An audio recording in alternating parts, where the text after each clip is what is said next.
Good afternoon, folks. We are finally up and running. Let me get everything switched over and we will go ahead and get started with today's drawing stream.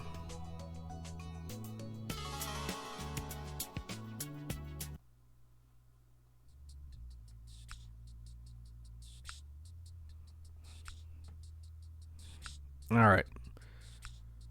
Let me change the caption.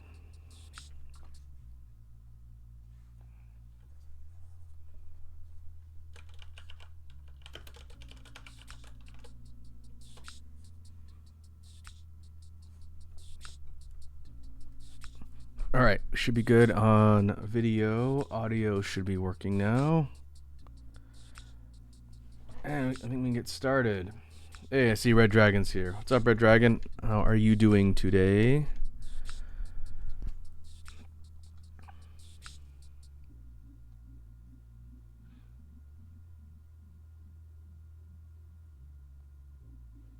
Let me make sure I got my canvas set up.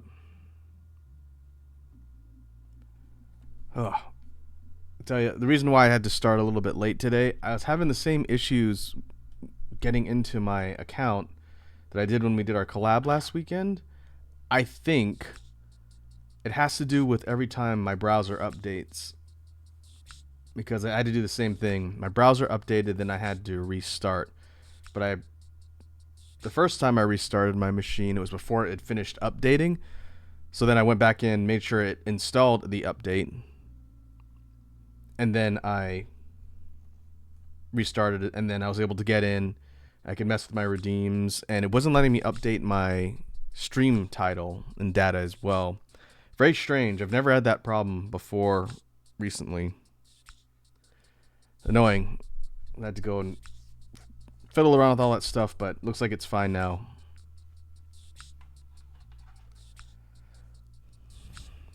So everything should be up and running per the usual, so we can go ahead and get started.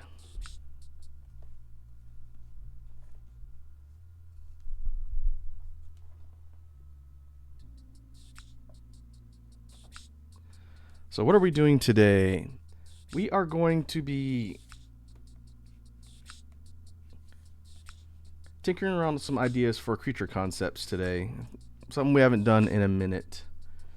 But I also wanted to take some time to experiment with some ideas for future music projects and maybe solicit some ideas from the chat themselves. Because, like I've mentioned on a couple streams up till now, I have the release schedule planned out for at least the next couple specific things.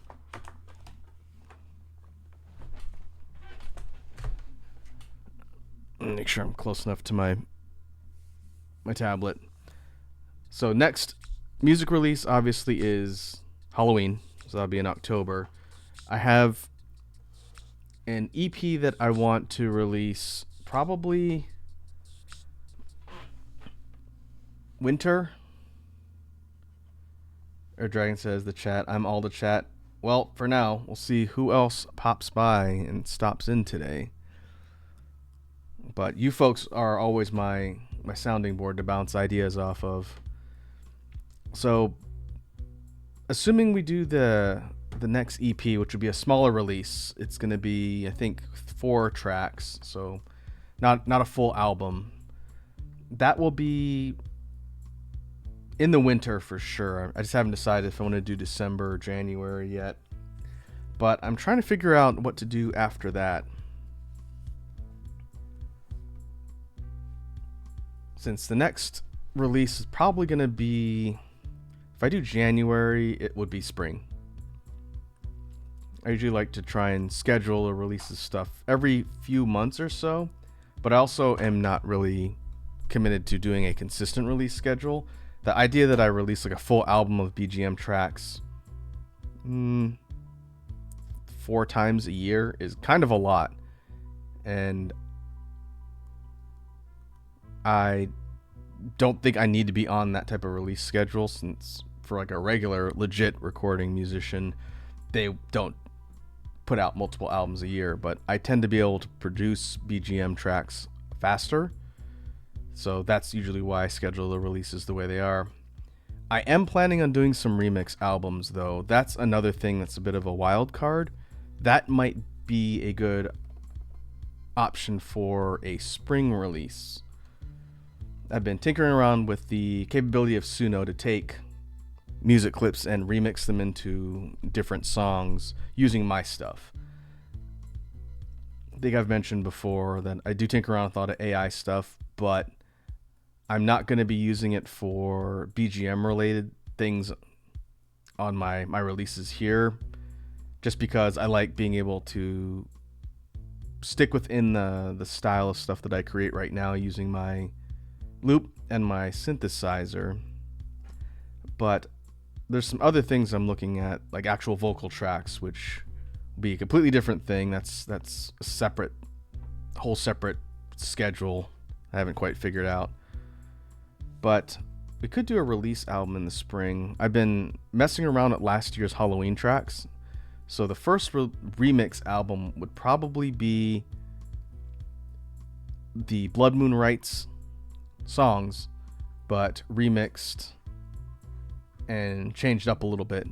And there's some stuff I've already recorded and put together I think is going to be really cool. But that might be a good thing for spring.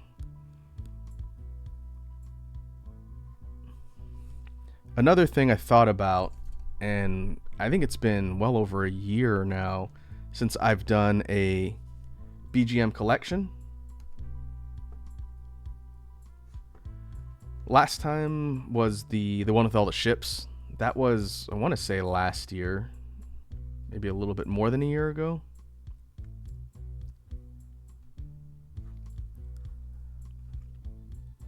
And I thought, since we do record things on the jam streams, and a lot of times I'll take the tracks that I make on stream with like the input of chat, and I'll purpose them for an actual specific release.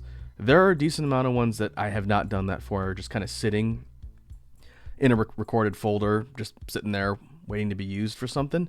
So I might put those together into maybe a slightly smaller, like 10-track release for the BGM collection.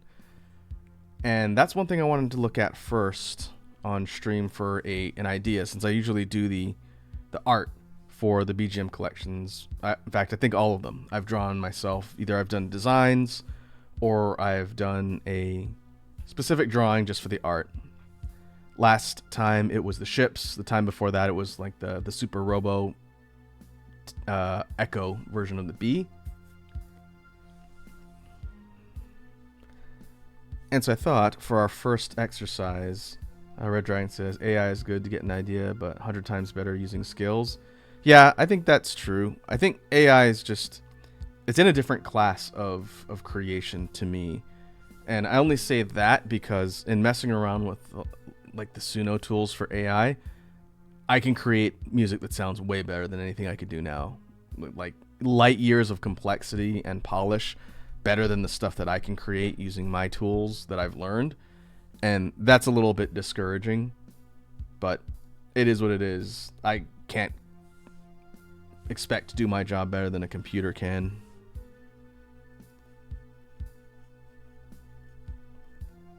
But for a lot of the main releases, I want to stick to what we've done so far. And I haven't done any loop recording in a bit. Maybe if I have time this weekend, I'll sit down and start working on some stuff.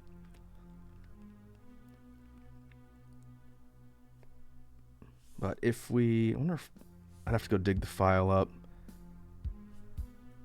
Let's do this. I'll just paste it in here as a layer we can use as a reference.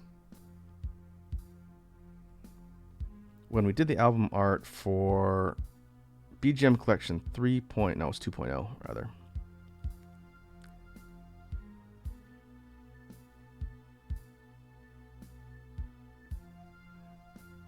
We'll do is we'll grab this and then we'll just shrink it down and put it as a reference on our main working file here.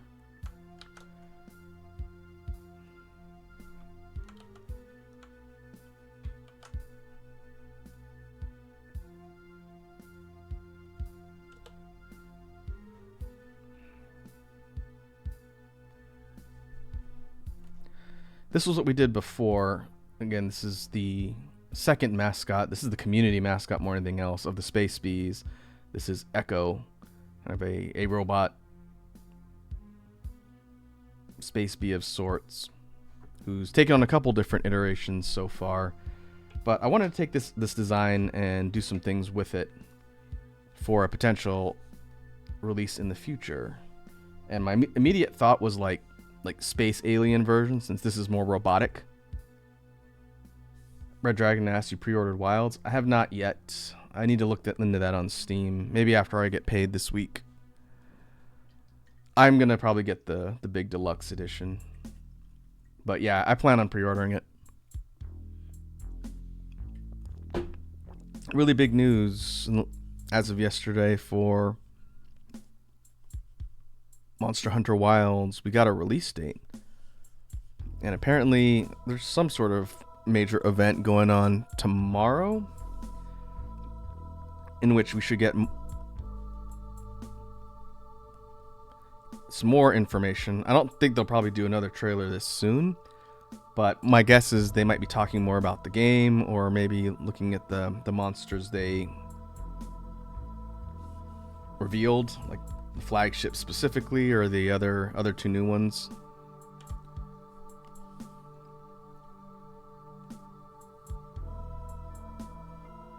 We'll definitely get a demo. I think the demo is probably going to be closer to the end of the year, if I were to guess. But we'll see. They've always done a demo for the major releases. And a lot of times it'll serve as kind of like a beta for the online infrastructure too. They did that for World. I remember playing the demo for World. Alright, what I'm going to do is rough out some kind of primary shapes for a creature. Again, taking the idea of a bee and maybe making it a bit more kind of alien. That's going to be the experiment here.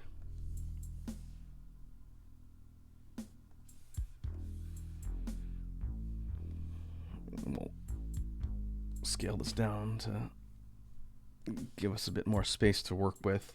I will say, to give you guys an update on the Halloween stuff, since I'm working on the art for that, I don't know if I'm ever going to do something that ambitious myself again. It's been a lot of work, but I'm almost done with the character designs for the Halloween project, which again, looking to drop it and release it by the end of October, before Halloween for sure. But the album art stuff is almost finished, I think. It's not done yet, but it's coming along really well.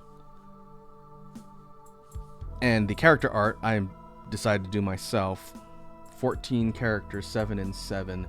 That has been a big undertaking. I think the results have been good, and I'm almost done. I've got a color and ink one, and then I've got a line, color and ink the last one. So there's two characters left to finish a 14.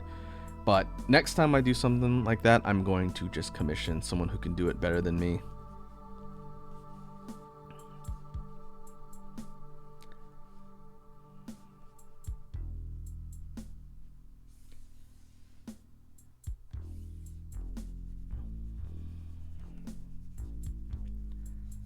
As far as next year's Halloween project, I haven't thought that far ahead, but I do like the idea of doing kind of like story,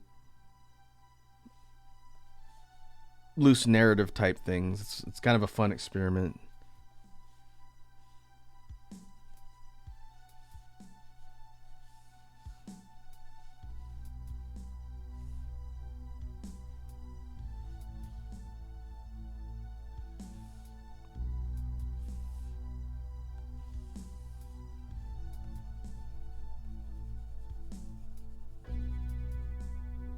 But yeah, Red Dragon, are you planning on pre-ordering Wilds?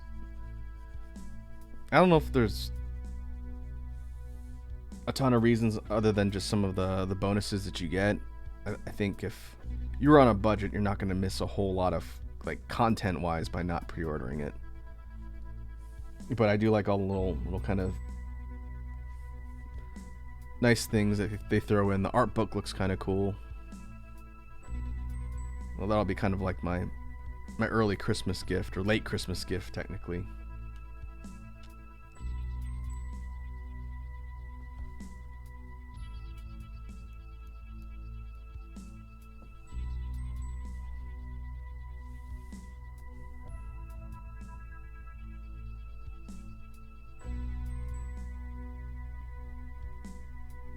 Alright, we're going to go for insect-like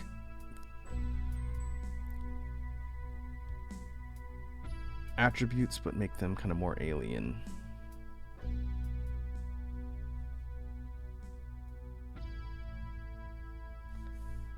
Red Dragon says, I normally have a rule of not buying any games at full cost, but I'm so tempted to break the rule. I definitely hear that. Usually I will buy a game on release at full price if I'm confident that it's going to be good. If I'm not confident in the studio making it, I will very frequently just wait, especially to see how performance runs. They also released the specs. Did you see they released the kind of recommended PC specs and like some of the early kind of benchmarking they're expecting? A lot of people on Twitter were talking about that earlier today because of the frame rate that they were specifying for the PC version.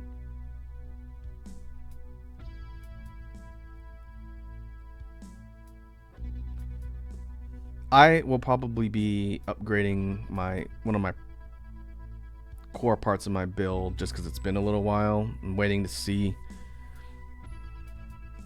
what kind of stuff drops as we get later into the year.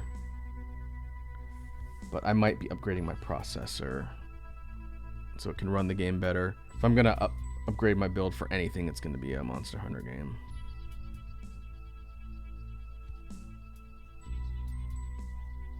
But we'll see. The demo will be a good indication of performance too in the early states. I'm hoping the PC launch for Wilds goes better than the initial PC launch for when World came out. I don't know if any of you were there for the launch of World on PC, but one, it was later. It came out, I want to say like less than a year, maybe around a year later than the console versions. And it was not optimized very well. It did not run super great at the beginning. They eventually ironed it out, and by the end, it was perfectly fine. But in the beginning, it was rough. I didn't have tons of issues, but I was playing with kind of a lower hardware build at the time. So it wasn't perfect, but some people were having major issues just playing the game on PC. And that was a problem with Dragon's Dogma 2 as well. So hopefully the A team at Capcom, since the B team was the one working on Dragon's Dogma, hopefully they've been kind of refining their process and they have a smoother launch since they're doing simultaneous for Wilds. The intention to launch on all systems, they can't afford to have the PC experience be completely hosed, but we'll see.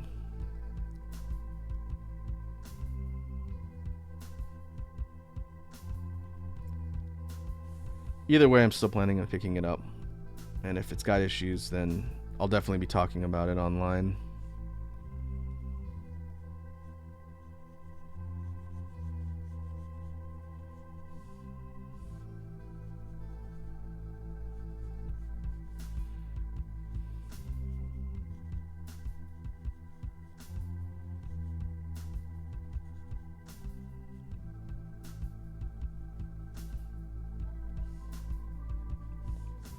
Okay, we're looking at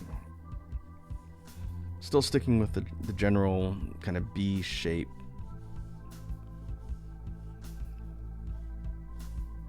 And we'll work off of this and kind of iterate on the idea a little bit and see what we come up with. We're just sketching out basic details here.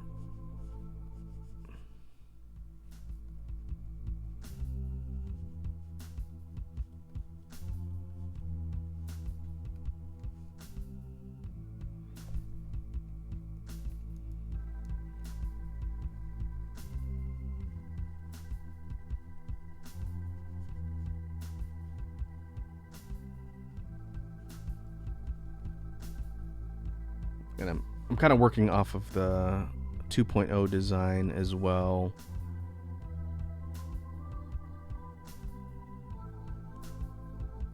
So that if we end up going with something like this, there'll be some nods to previous iterations of the character.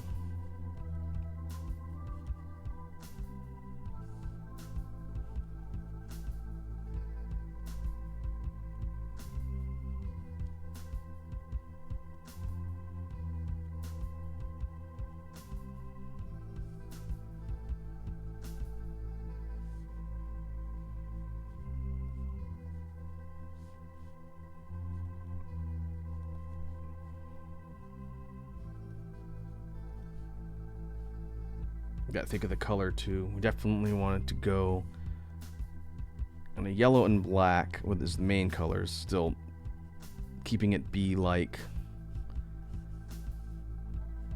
But the rest will be kind of dependent on what else we throw in there, since again we're going more alien as opposed to like cybernetic.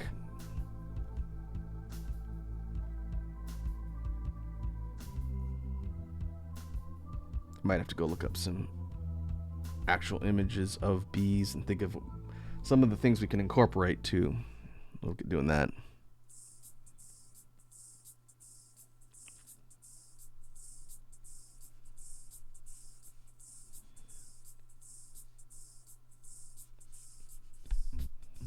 Just occurred to me that I'm drawing something very adjacent to the Novistadors from RE4.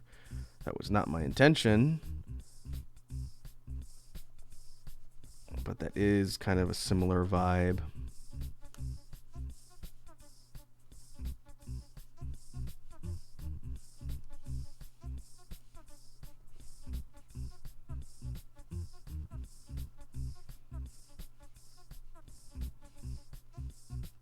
I gotta get back to RE4 Remake at some point. I don't know if we'll do it on stream, but every once in a while I get kind of an itch to play through that game again.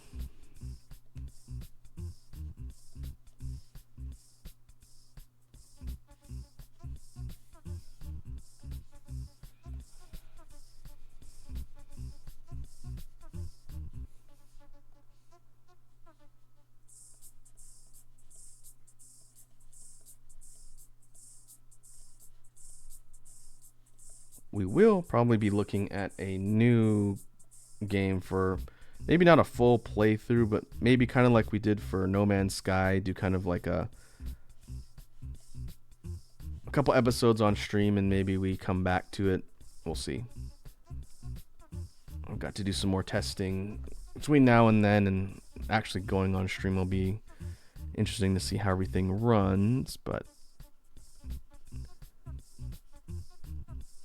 we'll mix that in with everything else.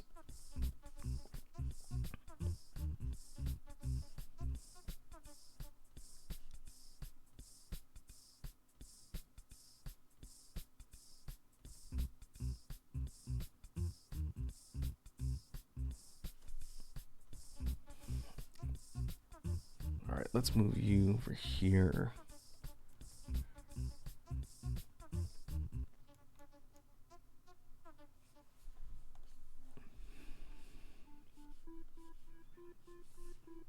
Since we were talking about wilds earlier, I hope we get a preview of some of the other bug monsters that show up.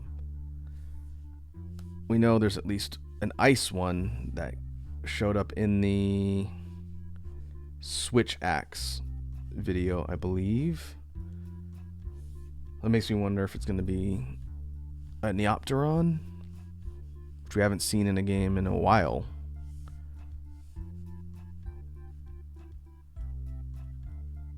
Those tend to be more insect-like versus the Temnocerans, like the Lullabarina spider, are more arachnid-like. I'm also wondering when we're going to start getting more of the returning monsters revealed. I mentioned that in the Discord earlier. We know that there's going to be another returning monster because they showed the armor set in one of the showcases, and that was Conga Lala. A monster hasn't been in a modern Monster Hunter game in a really long time. It's the big pink kind of hippo monkey that farts and throws poo at you.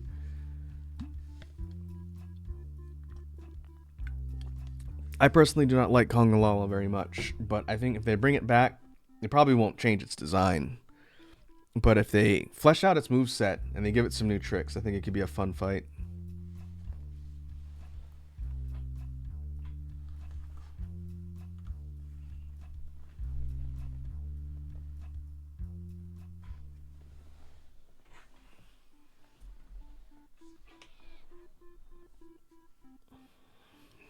Other than that, they've been pretty quiet about returning monsters. There will be returning monsters. There always are. I am hoping we see some other amphibian types. We know Chatacabra is one of the early monsters, the big kind of armored frog with the long tongue. Hopefully we'll get in for the ice biome Zamtrios, the big inflatable ice shark. That's a pretty neat monster. Another one, since they've already shown off a couple of the Leviathan types like Balahara and the new fish monster, which is Uthduna. I'm hoping we get Ligiacris back. A lot of people have been yelling for that monster to come back, and I think it's time. 6th generation to have Logi come back would be awesome. My guess is it will show up either as one of the returning monsters in the main cast or as one of the DLC. I will be very surprised if it does not show up again.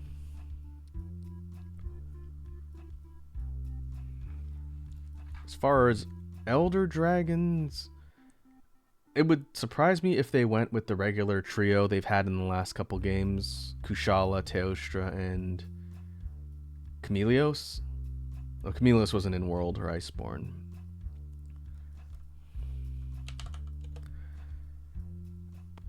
There are some other ones that haven't shown up in a while they could bring back. It'll kind of just depend. Maybe they'll work in some more of the frontier monsters since they've already repurposed the main skeleton for the flagship. It has the wings and the arms. That's Arkfeld.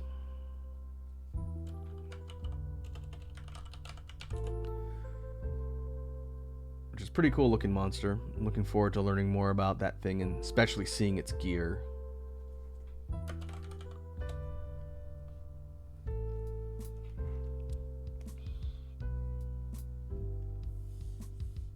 Okay. We'll use this as a base design. I want to work on some face sketches here. I went and Googled what a bee's face looks like. So we do some kind of like close-up headshots here. I think the big thing is the eyes, like the big round eyes on the side of the head. So let's go 3/4.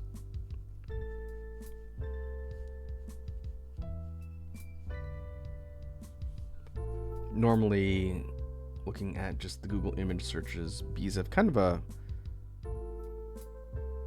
rounded, flat-looking, almost almond face. So if you sketch out what the main shape looks like, and then they have these kind of mandible things that go in the middle.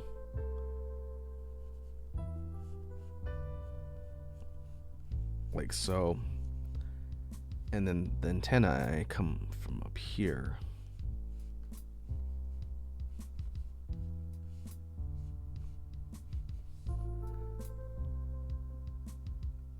And again, the head's kind of round. They don't really have much of a neck.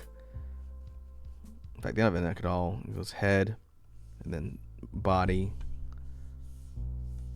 then abdomen, thorax and abdomen, if I remember my entomology terms. But we'll focus on the head for now. So we want to take this design, and we want to make it more alien.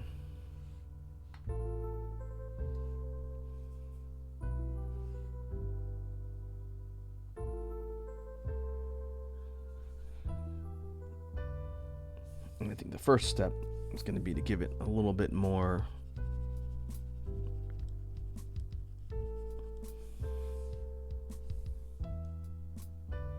I'm going to go for kind of like shell plating and armor on the face.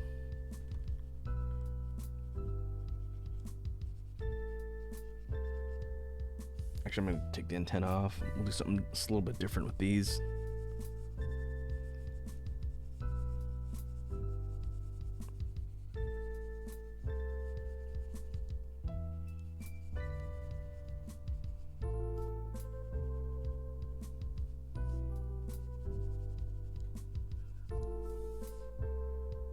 I might be able to do some more fun stuff with the mandibles here.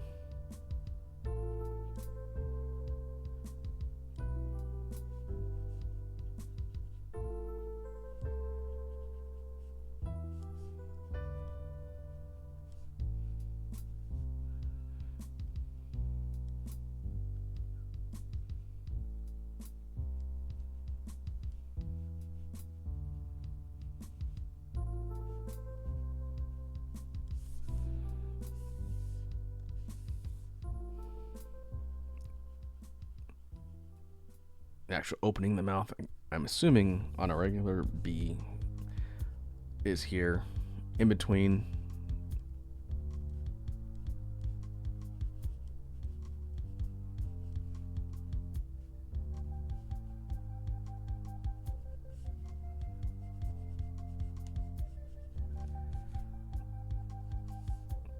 Just gonna add some more alien things around the face. Kind of like the idea of having the big round eyes on the sides. Maybe do them textured, like they are compound eyes, like most insects. I assume that's what it looks like in the screenshots.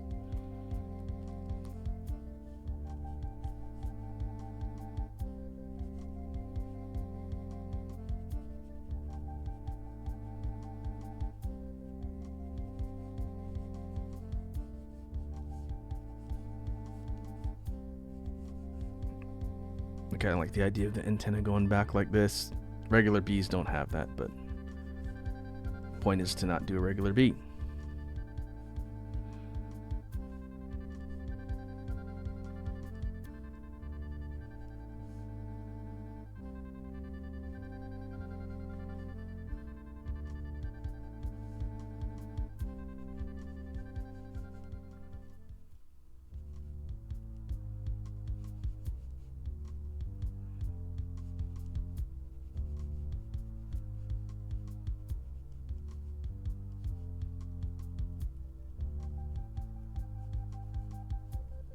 Yeah, we'll do that. We'll kind of like a really rough cross hatching just to show kind of the compound eye texture. I think that'll work.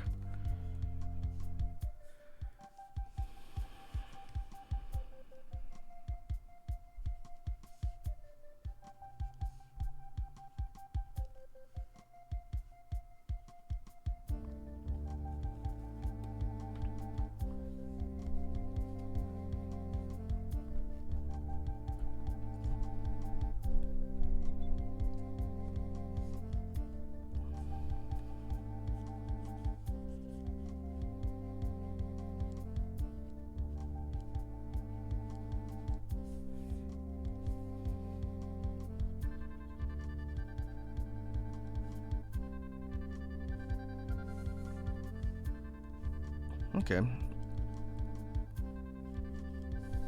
I think that's kind of a good idea path to run down here.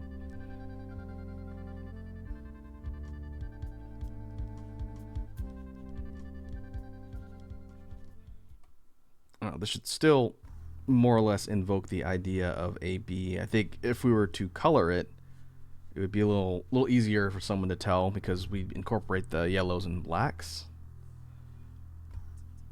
But what we can do is take that idea and iterate on that and do a few different ones and see what that leads to. I don't think I'm going to spend the entirety of the stream working on this, but we'll just see. This is meant to be a working session because I do need to figure out something for future release.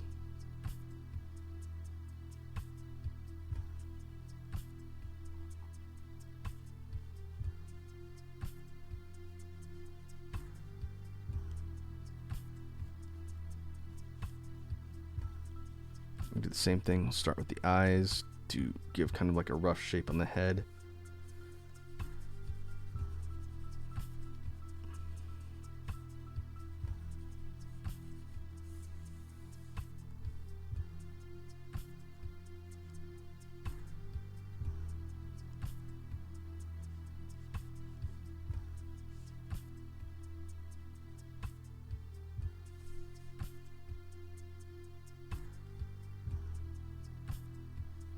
We could maybe change the shape of the mouth. Maybe go a little more in on the idea of something alien.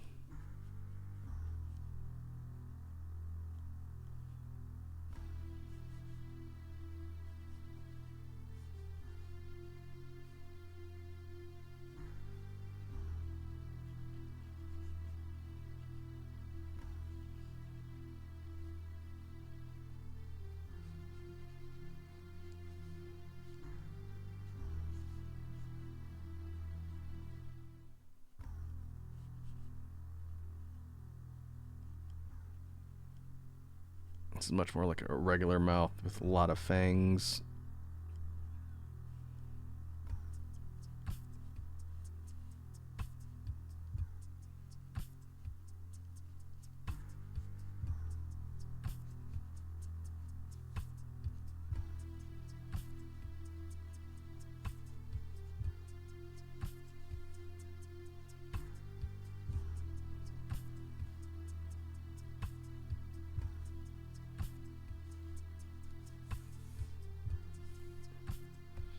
Hey, I see Valiant's here with a save reminder. Good call.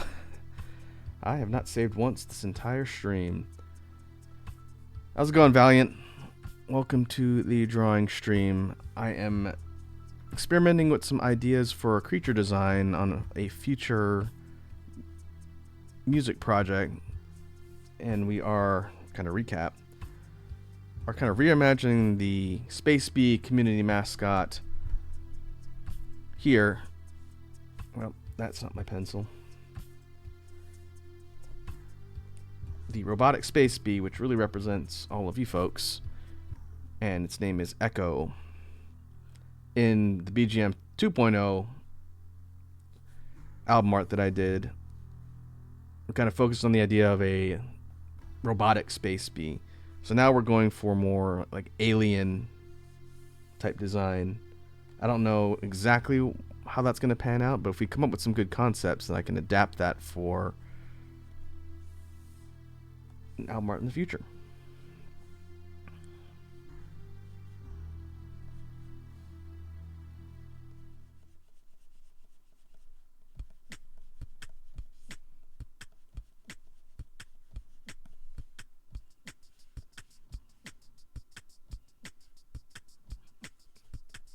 This one has kind of more of an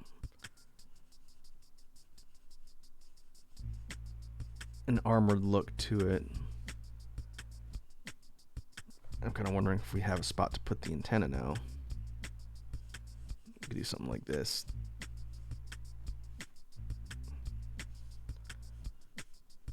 These ones will go kind of more up as opposed to back like the previous one.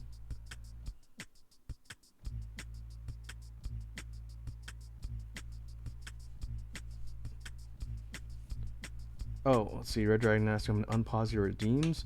Are they still paused? I turned them back on, but let me see real quick.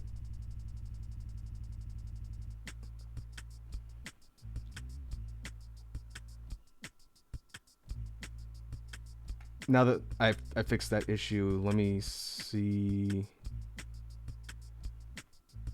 They're not under. I wonder why there's no unpause under the main redeem section where I turn them on and off. Yeah, you can unpause all the ones that are active, but I need to know how to do that so I can do it myself.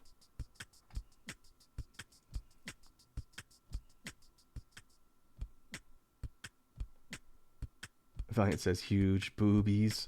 That'll be the fan service cover. Make me commission like an anthro art spicy version of the Space Bee. I'll do it. I'm not shameless enough to, or well, I guess I am shameless enough to commission that and put it on an album cover.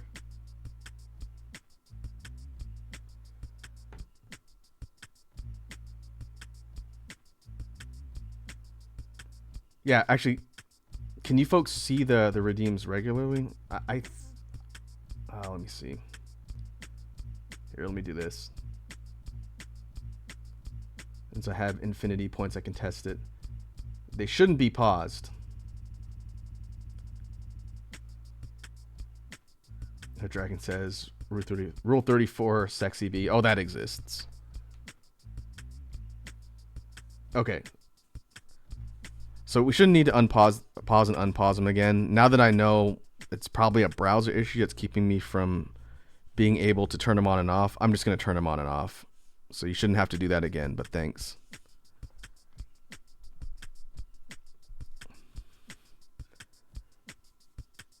And there go the redeems. Valiant has a hydrate. A dragon has redeem drop a beat and 5 hydrates, of course.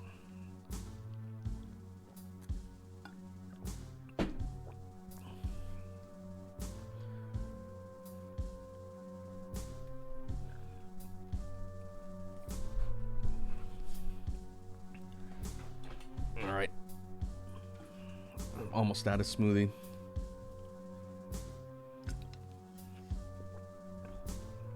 Let's do the beat now before we get too sidetracked down a rabbit hole.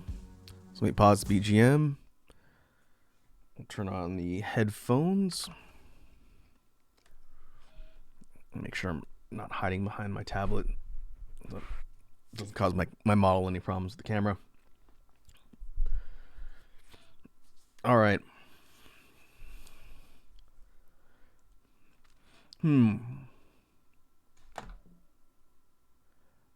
What kind of style should we do this time? Maybe we'll go for something a bit more mid-tempo, maybe hip-hop-ish, our dragon says. Funny thing is I can give my points back to me as a mod. I won't, just saying. You could do that, but that would be an abuse of your powers, and you can't do that. I should probably mention that in the Discord, but in case it comes up again, Red Dragon and Lava King are new mods for the Twitch channel. They're here fairly frequently, which I do appreciate. So they will be keeping an eye on chat and doing things like expelling the bots and making sure everything is in order. So shout outs to Red Dragon and Lava for agreeing to help manage things. Do appreciate it.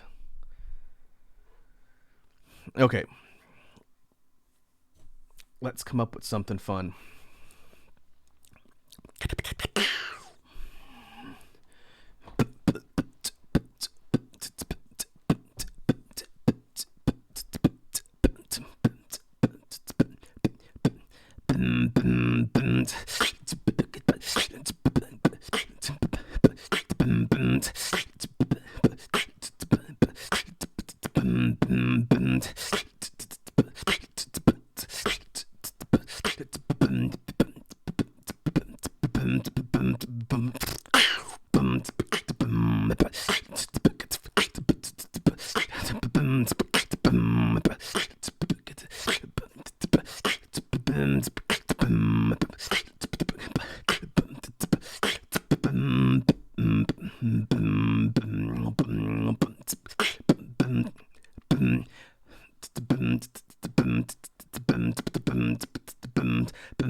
All right, let's put the music back on.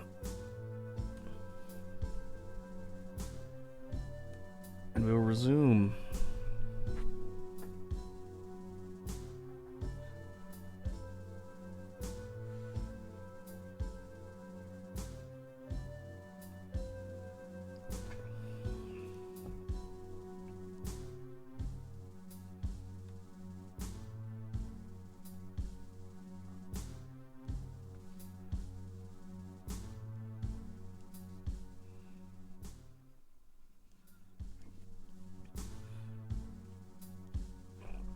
I think the second design's a little more out there, but I think it does have some potential. It's giving less straight B vibes. Again, the coloring would probably come into play to show like the yellows and blacks to really make it look B-like, but I do kind of like the idea of something that's more alien, just to be kind of more of a fun design to play around with.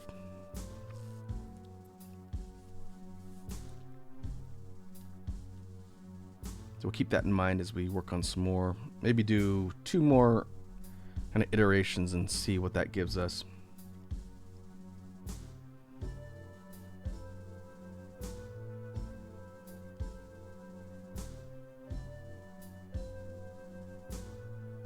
And go for something a little bit different on this last one.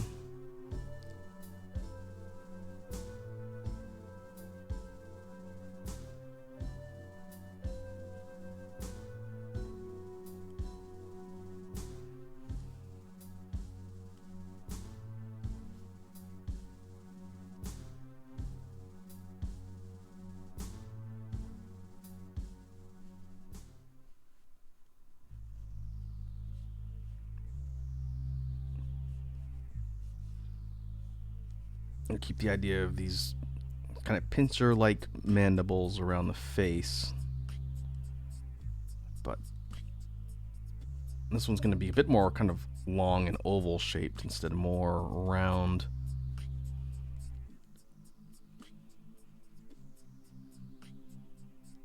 Almost looks more like a mantis with that shape.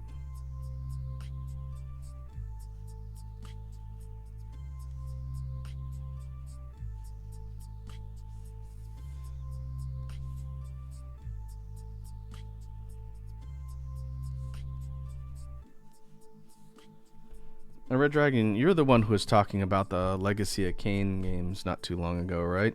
I didn't see the full PlayStation State of Play yesterday because most of the stuff I heard was related to Monster Hunter. But I thought I saw some sort of announcement about those games because people were talking about it. I don't know if they're doing like a collection or something, but it seems like there was some sort of like Legacy of Kain or Soul Reaver thing that's coming out. I figured you would know about it.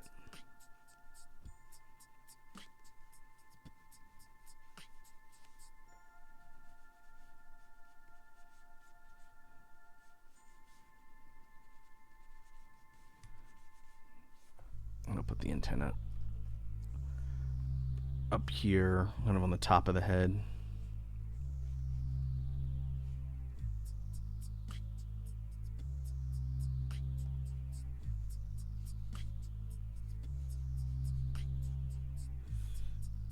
Oh, okay. Legacy of Kain, Soul Reaver 1 and 2 remastered on PS5, PS4 in December.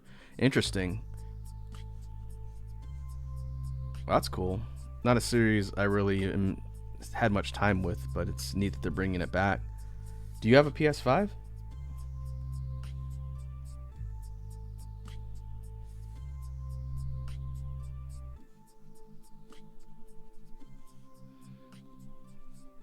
I don't think those games have been released on Steam or PC, have they? Oh, okay, just a Switch.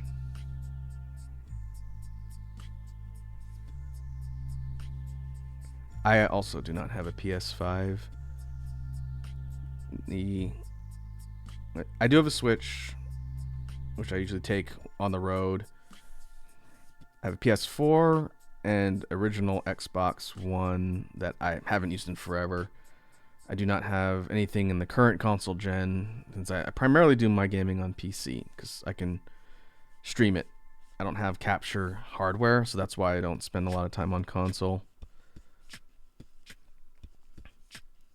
Barring like a new Bloodborne game, I can't foresee myself needing to get a PlayStation. The hardware is pretty good, but again, I would just end up finding a way to hook it up to my PC, and there's not a ton of exclusives on PlayStation I care about.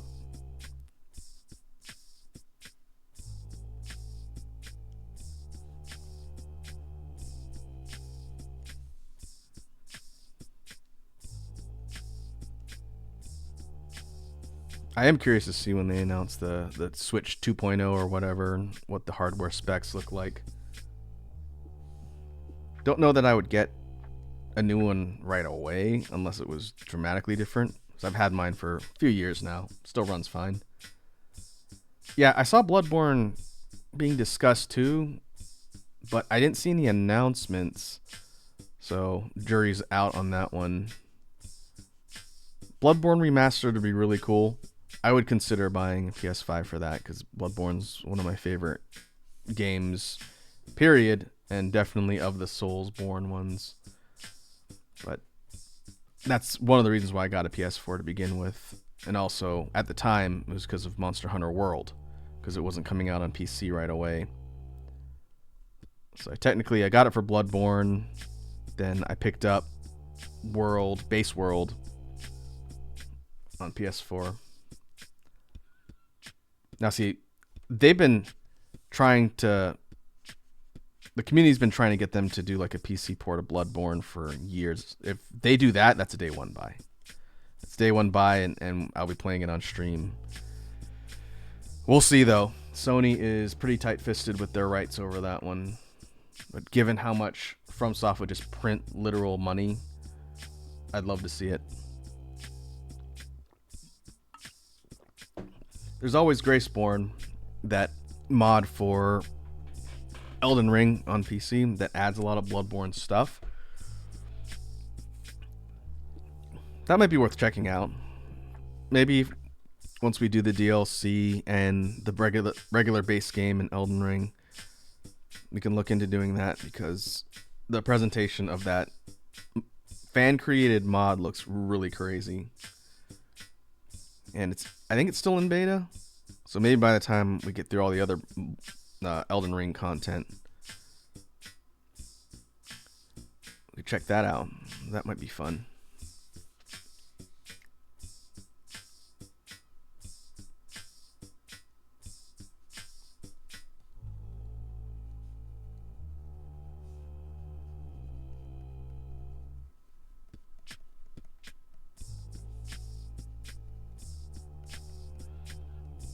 Other than that, there haven't been too many other Souls-like games that have really been on my radar. The Crab one looks kind of cool, but I don't know if I'd stream that one. There's that... Was it Songs of Inotria or something like that? That came out recently. I just heard Critical talking about that the other day. Inotria, the Last Song. I know nothing about that one. I've heard it is pretty average. 6 out of 10 on Steam. Not super great. But the thing that I thought would be interesting to talk about with all of you folks, just to get another perspective, was something that caused Critical to go on this video rant and he was talking about. And it was his use of the word mid, which is something that is very commonly used today, especially by young people. So, as an old person, I've got my thoughts, but for you folks that I know are all younger than me, when you hear the word mid, what does that mean to you? What does that describe? If someone calls something mid, what does that mean to you? I just saw some people talking about this on Twitter too, probably on the heels of that Critical video, but like either in the context of how people use it where you're from, or just in the internet in general. If you describe something as mid, what does that mean to you?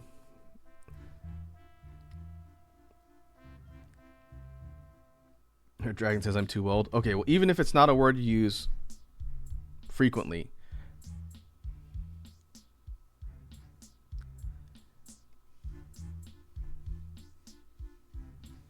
I would say, if it's not a word used frequently, how would you interpret it then? Valiant says mid is kind of like the word lame or disappointing. Okay.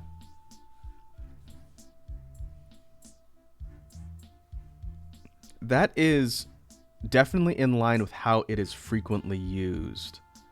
But I don't personally agree with that usage, just by nature of the word itself and its origins. Red Dragon says, I would say basic, passable. So there's kind of two schools of thought, and you two kind of captured both ends of kind of the colloquialism way of using the word. I'm not saying it's wrong, but like the word mid comes from like middling, or middle of the road. To me, the word means just not great, not bad, just average. And this is what Critical was saying, and I agree with what he said. To me, if you're going to describe something as mid, it'd be like calling something meh. Just indifference. Didn't wow me, didn't disappoint me, just whatever. But the way it's frequently used nowadays, especially on the internet and amongst younger people, is more in line with what Valiant is saying, where if something is mid, it's trash. which is weird because people describe things as trash too, which I would assume would mean that that's worse than mid, so even more trash. Because you'll see people talk about something, and when they call it mid, they mean it's bad. You know, it's a failure, it's not good.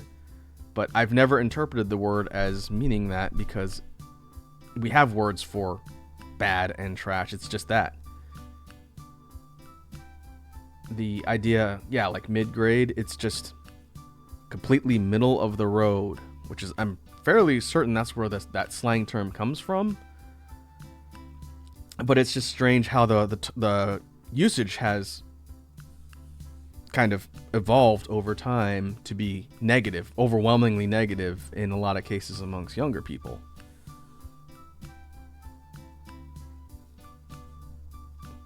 Like, a good example, I would consider my art mid. I am not a great artist, and I don't think I'm a terrible artist. I think I am just average when it comes to drawing. Compared to some of my peers that are much better and more accomplished than me, I would say my art is just middle of the road. But if someone maybe younger than me called my art mid, they weren't saying, oh, it's just average. They're saying it's garbage. And that would be very confusing to read. And I just think that's really fascinating from a language perspective. Like, obviously, it's very subjective, of course, but when I describe my art as mid, I'm not calling my own art trash, because to me that's kind of a, destructive way to think of your work. But I don't think it's stellar either. I try and get better, but I wouldn't say it's phenomenal. Like Red Dragon said, the scale on a 3-point scale from low to middle to high, like fail, mid, great would be those 3 points, right? So for me, I would rate my art right in the middle. But if someone else were to hear, oh, I think my art is mid, in quotes, the way it's used now, you'd think, oh, my art's garbage tier. It's the worst ever. And that's just very strange and interesting to me. Valiant says, I think of it in the context as the sandwich is mid, needs barbecue sauce. So in that context, it's not the worst sandwich you ever ate, but it's not the best sandwich you ever ate. It needs something else to be above average, hence the need for barbecue sauce. And I think that's pretty accurate.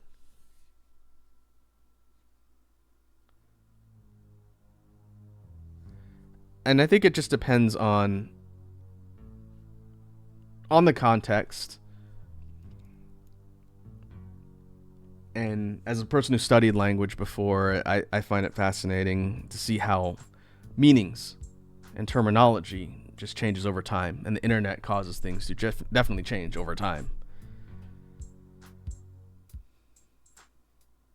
Red Dragon says, I need to be careful on language as I have super pissed off people with how I think language should be.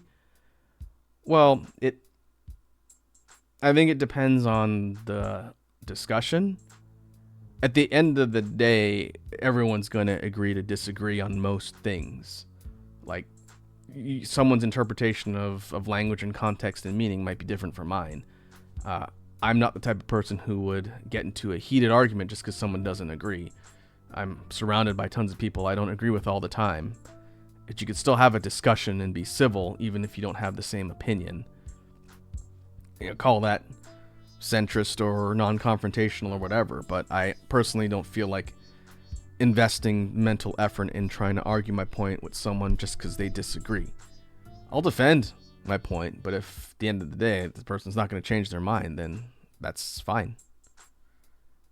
As long as it doesn't negatively impact my life or people around me, then you can think whatever you want.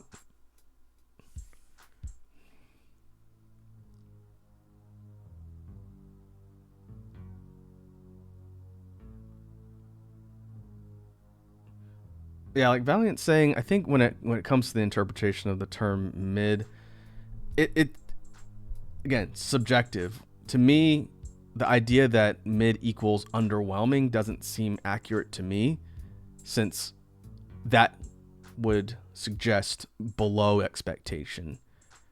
at the same time, it's not above expectation. It's just you're not underwhelmed or overwhelmed. You're whelmed right in the middle. But I think the idea of centrist things in general are more frowned upon on the internet now. You got to pick a side. It's like that in internet debates. It's like that in politics. It's like that in so many aspects of modern culture. You can't be in the middle. You got to pick a side. It's either us or them, and I really don't like that. But that's kind of the way a lot of the mentality has evolved. There's not much you can do about it.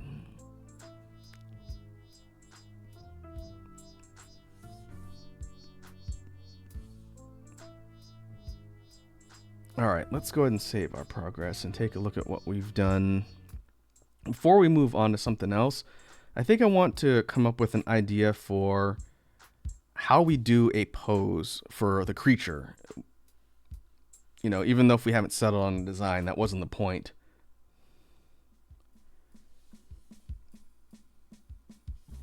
The idea of how would we kind of create a pose for this thing. This one up here, where's my pencil? This one up here was just a real quick, like, full body sketch of something to use, but definitely not like a commitment there.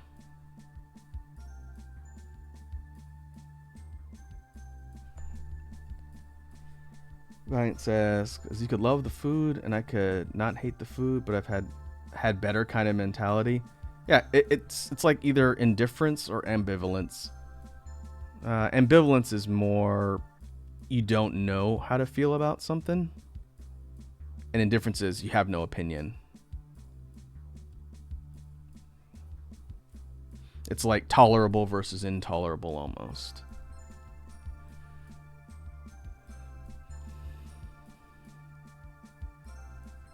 I could say from direct experience, I've had a lot of cases where I'll eat at a restaurant or order food, and there's nothing offensive about it. It's not bad, but at the end of the meal, I'll say, I don't think I'll order that again or go to that restaurant again, just because it didn't really leave an impact, didn't knock my socks off, but it didn't, make me want to just toss the meal out. Just that to me is the kind of textbook definition of mid. Like a take it or leave it type thing. So yeah, interesting discussion. Thanks for entertaining me. I saw so many people talking about that over the last couple days. I figured I'd ask you, lovely people, what you thought. And there's no right answer.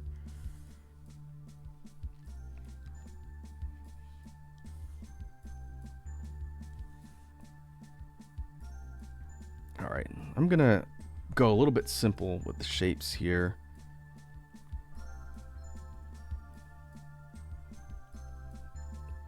Again, insect-like body for sure.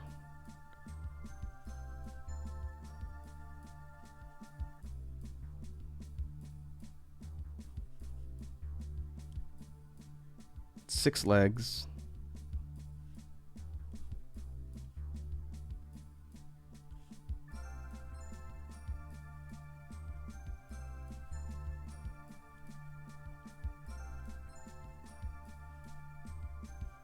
We definitely want to leave room for wings.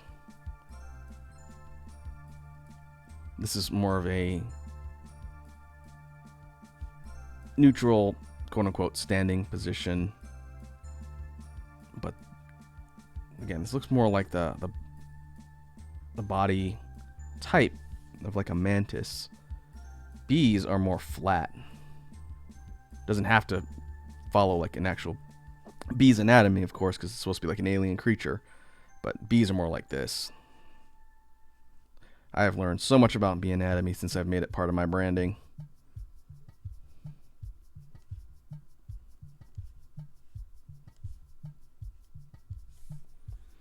Red Dragon says, here's a question for you in chat. What weird habits you got and how you got into it? Okay, that's a interesting question. Don't forget, this is just a minor PSA I'll mention at the end of the stream too. Tomorrow evening at 5 Pacific, we are going to be doing the 200 follower special stream here where we do the spicy Q&A. So I'm not discouraging you folks from asking questions now, but I would say don't be afraid to bring questions tomorrow, because I'll be compiling the ones from the Discord and on Twitter tonight. And I'll be answering those, but I'll also entertain questions from the chat live too. And so feel free to think of more questions to bring tomorrow while I suffer and eating spicy hot noodles. But to answer Red Dragon's question, what weird habit that I have, I know it's a potential problem if I was ever not living alone, is I talk to myself a lot. And that's been a thing ever since I've lived alone. And it's not that I have conversations with myself. I talk ideas out loud, which, again, if there were people around me, I would look like a psycho. But whether it's dialogue from like a story or something I'm writing or something else, sometimes I will just talk through what I'm thinking out loud. Like I'm having like a dialogue conversation between two characters. I do it while I'm cooking. I do it while I'm just walking around my place. Picking up beatboxing sort of cut down on that a little because, you know, I could do that and practice instead and be a bit more productive. But I definitely need to worry about that if I was ever in a situation where I'm either around other people or I'm not by myself. So, yeah. I talk to myself. That is something I do.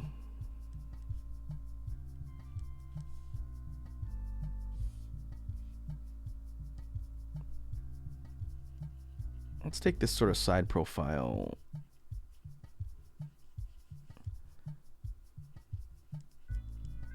This is going to be kind of reminiscent of how I did the sprites for the community, which is something else I got to get back into.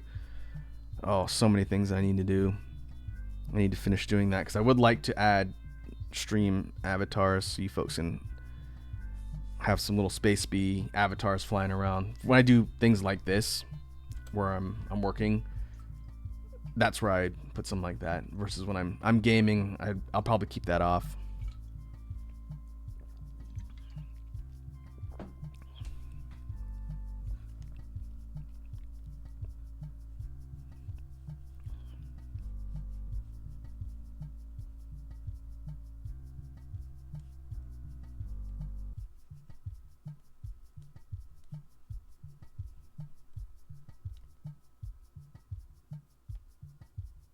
Air Dragon says I'm trying to come up with a mascot for my followers. Oh yeah, we were talking about that at one point.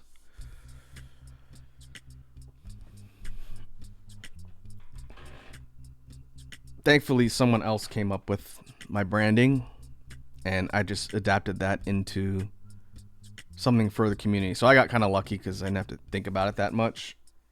If the whole bee branding hadn't become a thing, I probably would have done something space related. So maybe you guys would have been like little chest bursters or something alien, not alien trademarked, but extraterrestrial themed.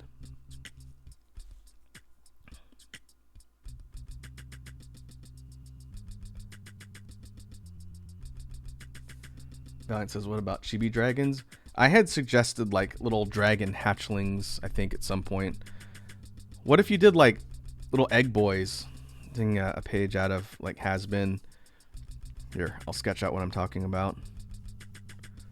You have little dragon egg boys.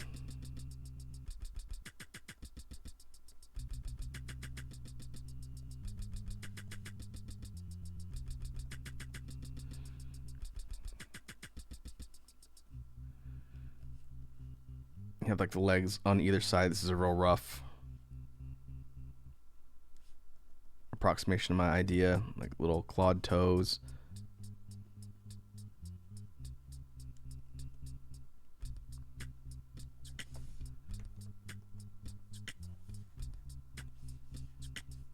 You have like kind of a crack for the face, and instead of having fully fleshed out features, you just have little eyes like this. And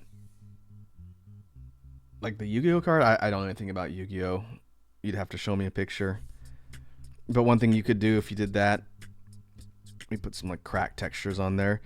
You could have like different patterns for different eggs that could match someone's like character palette. So like maybe have some that are striped, like so.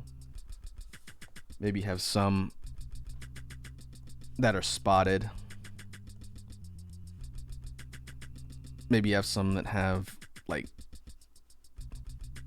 streak marks, stripe marks like that.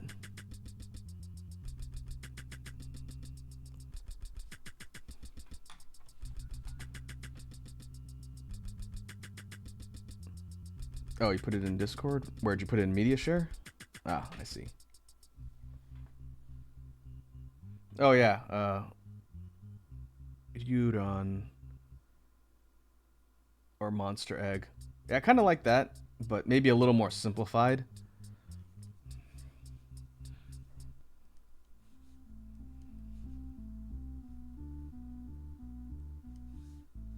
Here, let me kind of clean up the details here.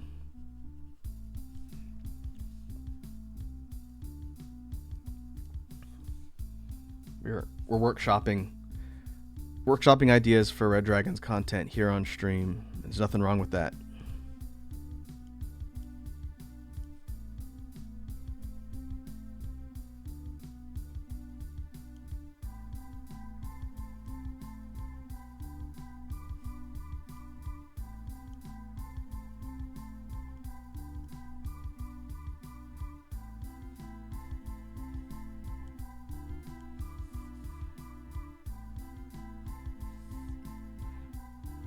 So if we were to take like an idea like this,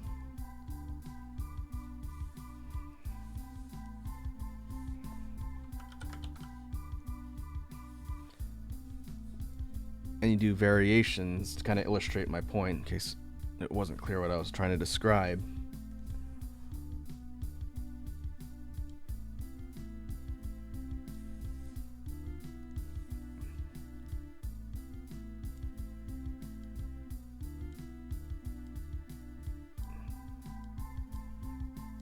Oh, it's like a Yoshi egg almost, or like a Pokemon egg. But if you're doing something like stream avatars where you have like animated sprites of these, which wouldn't be too difficult to design in a style like this, but then you just have different like color variations or different color patterns, that could be fun.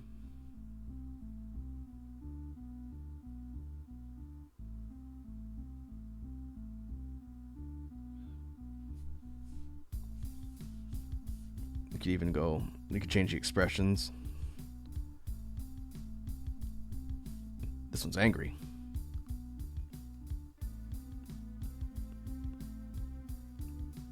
I don't know. That's an idea. That one's for free.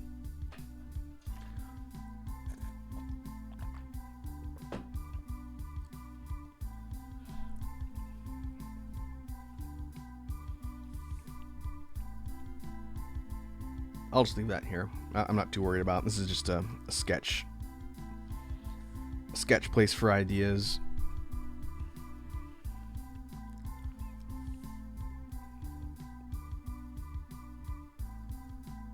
I'm going to kind of build on this idea of the side profile of the bee.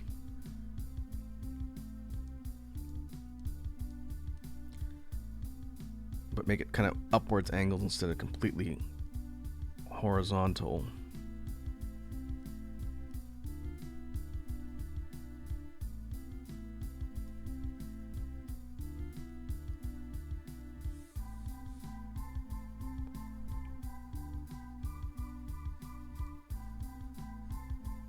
This is more like a hornet. Which are the ones that have the dangly legs.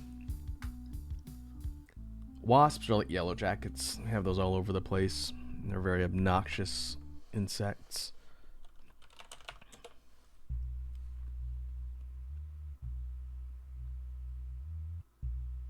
A hornet would be like the big Japanese hornet. What are the ones that have... I'm just going to search that. Okay, it looks like a type of wasp. Paper wasps. Oh, those are paper wasps. Okay.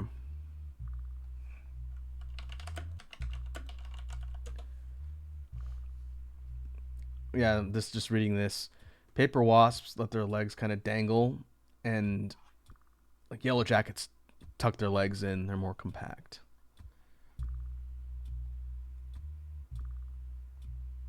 Okay, I've definitely seen both of those types around. Paper wasps can be a problem, but by far I've had more issues with yellow jackets. Those are just pests.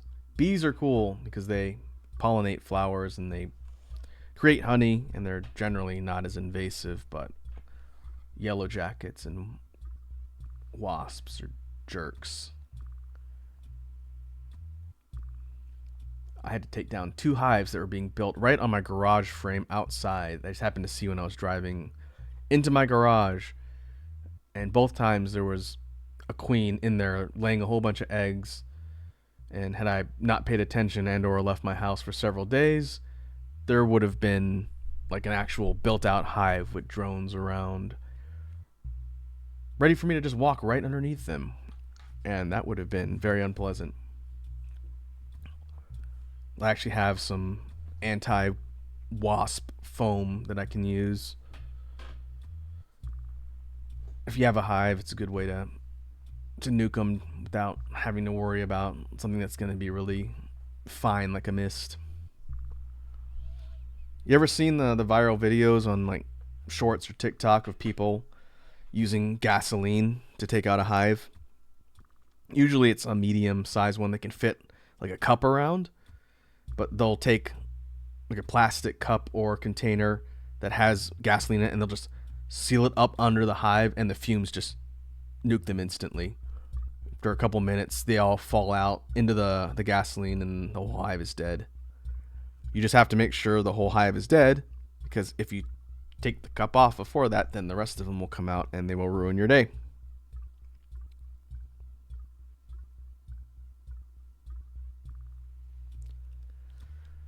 What I like about the foam is you don't have to get close. You could spray it from like a good 5 to 6 feet away. And as long as you aim for the hive and cover it, it'll, because they create hives out of like a paper material, it'll soak through the layers and it'll kill everything from the outside in. Another species we have here that I haven't run into a lot because I don't go outside into nature often, but we have ground wasps here. They build their nests, as the name would suggest, in the ground. And so usually how people run into them is they accidentally step on their nests, and then you have an entire colony swarming you, ruining your day. So that's fun.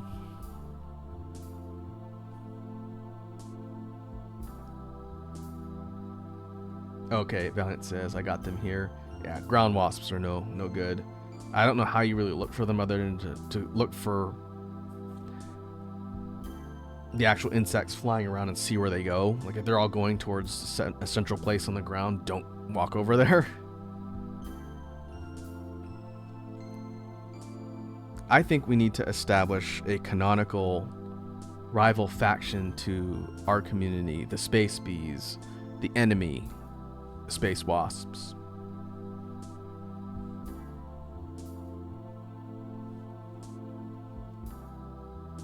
Whereas maybe the space bees are more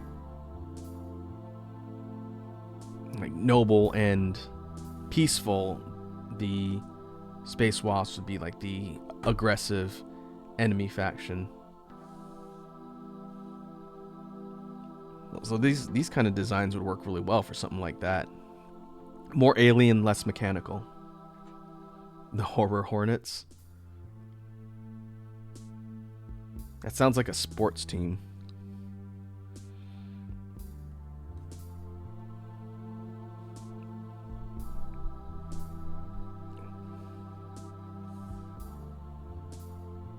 All right, let's sketch out some more primaries here.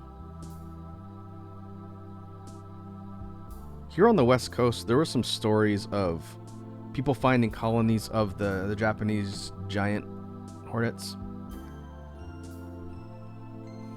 And they were, I guess, hitching a ride on shipping containers or something, and they were getting here. Those are incredibly dangerous. The murder hornets, as they were called. I haven't read any reports of them finding them recently, but when that happened initially, there was a whole animal control effort to track them and destroy the hives before they could spread, because they're nasty, nasty creatures. They're really cool from like a predator perspective, but they're so invasive and destructive. Like, one single giant Asian hornet can murder like an entire colony of bees. And they can do a ton of damage to local insect populations because they're so ridiculously strong and powerful. You folks know about the defense mechanism? I think we've talked about this before, but it's been a while. The defense mechanism of Japanese honeybees that they evolved in order to deal with the hornets over there. It's really cool. If you've heard that one, then I won't tell the story again. But if you don't know what I'm talking about, I'll explain it.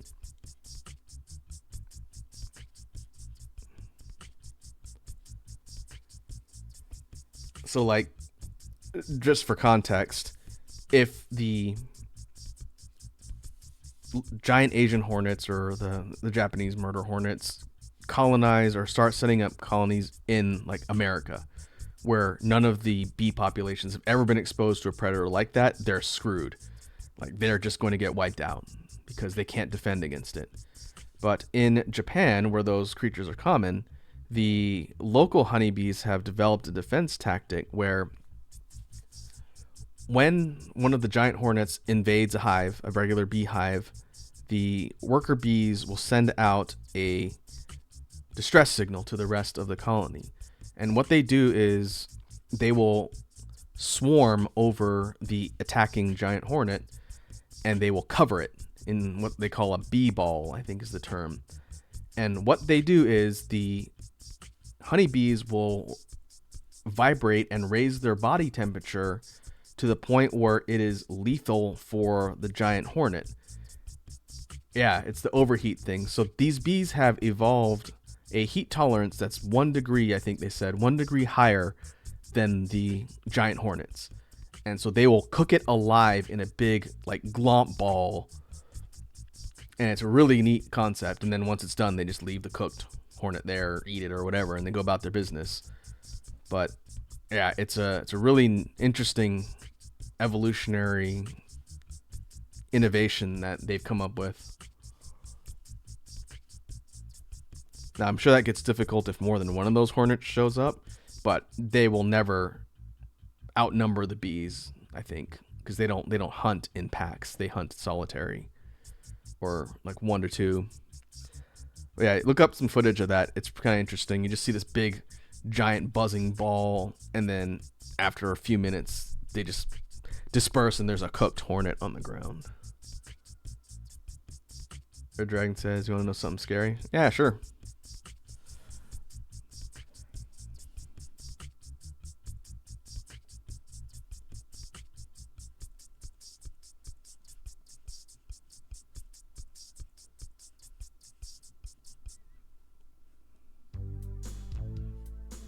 I'm experimenting with this idea of kind of like a more kind of hunched over. This would be more like an emblem design, I think.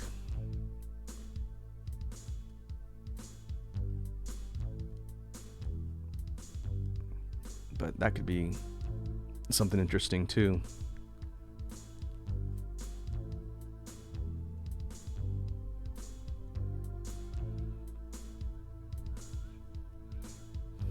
There's a lot of interesting things out there in nature. The idea of overcoming adversity through evolution is pretty much how all life has ended up where it's at.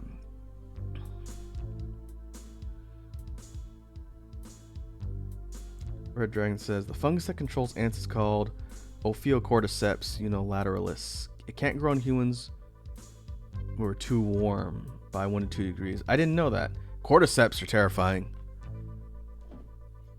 Those zombie fungi that will parasitize and take control of insects. Yeah, those are crazy.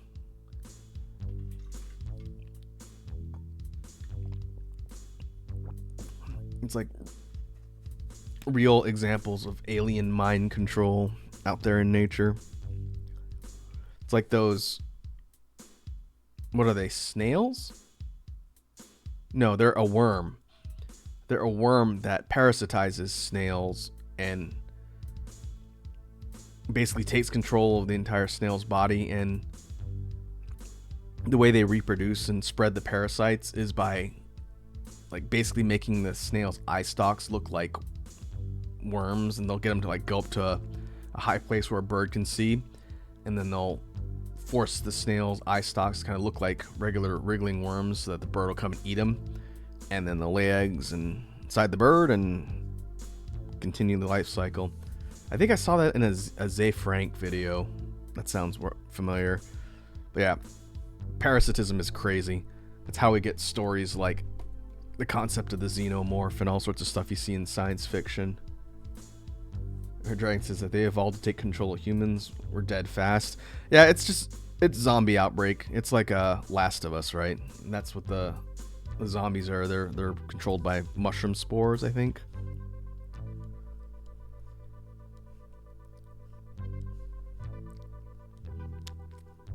I think that's much more likely than a reanimated zombie outbreak, like a Resident Evil type thing.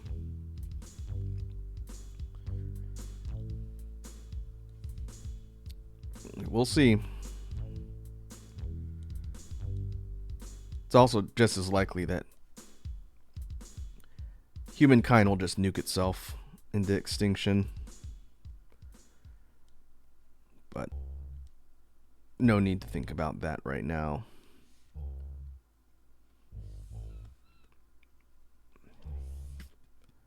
All right. This one has some potential. Again, it'd be kind of more like an emblem.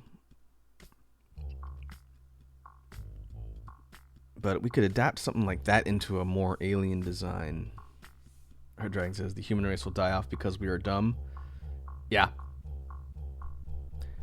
On topic, we're talking about internet trends and things that have been popping up all over. Have you folks heard about the galaxy gas thing that's going pretty viral amongst young people now? I'm not a young people, but I hear about what young people are doing because of the things that pop across my shorts feed and or the commentary YouTubers I watch talking about it. If I think Red Dragon has heard that. If you don't know what I'm talking about, young people are getting their hands on a product called Galaxy Gas, which is a nitrous oxide product used for those pressurized whipped cream dispensers. And this is just Whippets. Whippets have been around for eons, but young people are taking these canisters and they're inhaling them to get high because they're technically legal to just obtain. Yeah, that's really stupid. Don't do that if you're young people. It can cause serious brain damage, and people have died essentially overdosing on nitrous. I think it's technically like hypoxia because they're depriving their brains of oxygen long enough for it to literally kill them. Don't do that. That's a bad idea.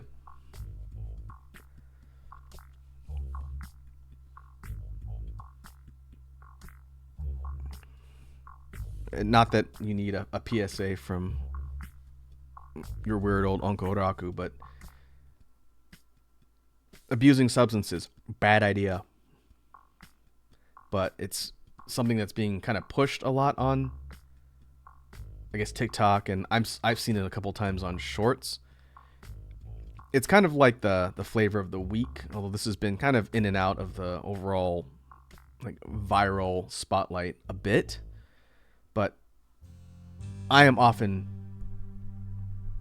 surprised, and I don't know why it surprises me, about some of the levels of stupid that get propagated across social media. Another good one that maybe you folks saw is like 2 or 3 weeks ago now, but it was the Chase Money glitch that went pretty viral on social media. You hear about that one too?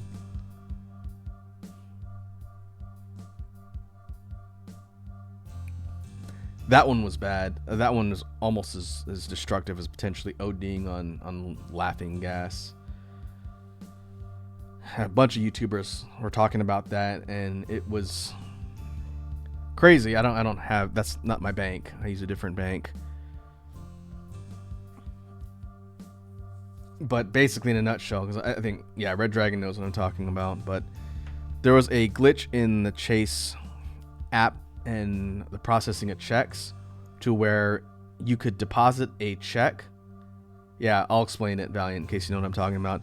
Basically, with the Chase banking, you could deposit a check for a large amount of money and have access to the funds immediately through a glitch in the system. And what people were doing is they were writing checks to themselves for large amounts of money, depositing it, and then withdrawing the available balance before the check could bounce, before it could clear through the system and bounce, in order to quote unquote get infinite money that way. And I saw a lot of the videos that were circling around TikTok and on shorts of people doing this and like celebrating and like throwing like big like stacks of money and showing off how much they got. The problem is, one, that's not new. That's check fraud. And check fraud has existed since banks existed. It's highly illegal. And two, the banks figured out the glitch, and they figured out all of the people who did that, and now people are in a lot of trouble because they've overdrawn their accounts by, in some cases, tens of thousands of dollars, and the banks are going to try and get all that back, and that's criminal charges. So like, people are looking at jail time. It's felony. It's fraud. But because people are idiots and they're seeing other idiots be idiots on social media, so people thought they could game the system. Red Dragon says the bank would trust you to be honest and people took advantage of them. Oh yeah. And now they are seriously paying for it. Like, that's life-ruining damage. Some of the videos I saw, like, one guy, he did it and his account got overdrawn by 10 grand. That's bad. Another guy was showing his account was overdrawn by like 30 grand. That's an apocalyptic amount of money to be lost. And if you think the banks are going to just let it slide if you were to go to court, no way. The banks are one of the most ruthless industries in existence when it comes to money. They will get every cent, every red cent back, even if it means, taking everything you own. It means putting you in jail or garnishing your wages or whatever. Do not F around with banks. And Red Dragon says the dumb thing is they film themselves doing it and posted it on the internet. Well, yeah, that's the first dumb thing. The second thing was they were doing it with their own accounts. So if there's a discrepancy with the bank account in your own name, they have all your information. They have your address, your phone number, your social security number, everything. They got all that. So if you're trying to pull a fast one, there's no way you can get away from the bank. They know it's your account. They know it's you. So why would you do that? It's because people are idiots. And I've not seen a single case of that money glitch thing, in quotes, of people getting away with it. Because, again, they're doing it with their own accounts. And one thing I saw that was a legitimate problem was if you use the tap system on the account or on the app to access your bank stuff at an ATM instead of putting your card in. One thing was a legitimate glitch. I don't know what they did to fix it, but basically if you use the tap controls to get in and then you do your account activity, like legit account activity, if you didn't manually log out, it would leave you logged in when you walked away from the ATM. So what people were doing is they were putting things like glue or something to block the card reader so that people would have to use the tap app at the Chase ATMs and wait for them to do their business and then not realize they had to log themselves out, and they would go up and then they would just pull the money out of their accounts.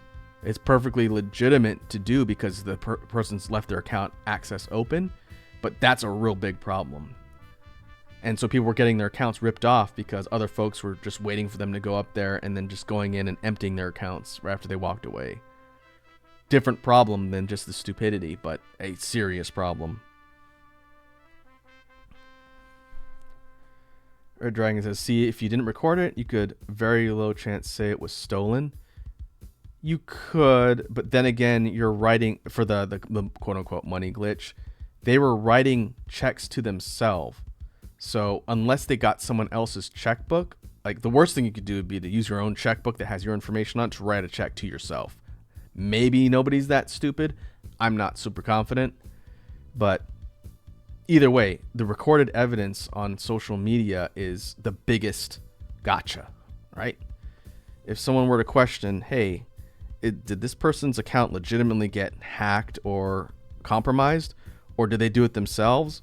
Well, if they look on social media using your name and information they have, and they see you and your friends throwing a bunch of stacks of money in the air, I think the evidence is going to be pretty damning at that point, and you're going to be kind of up poop creek without a paddle. But yeah, man, it's the internet encourages so much stupidity. So if nothing else, for you young people, be careful. If you see something on social media that looks like that money glitch is a good example. If you see something that looks like it's too good to be true, it probably is. It's either fake or the people doing it are ultimately going to get caught. Because there were some people that were faking that money glitch just to like get clout and, you know, troll people. And they convinced other regular people who were gullible enough to think that it was a legit money glitch to try it. And those people who tried it are now in serious, serious trouble. Like, I'm pretty sure that will demolish your credit. You'll be looking at jail time. You got to pay the money back. It's like, there's no upside. There's only downsides. Don't do that.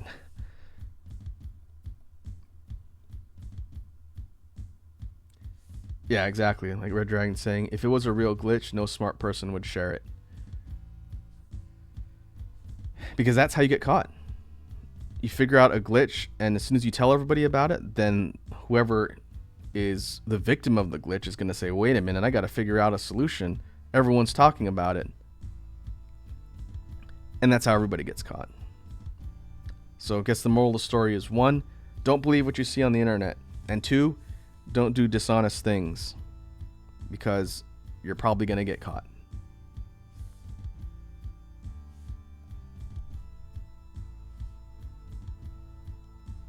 And that's your series of PSAs today.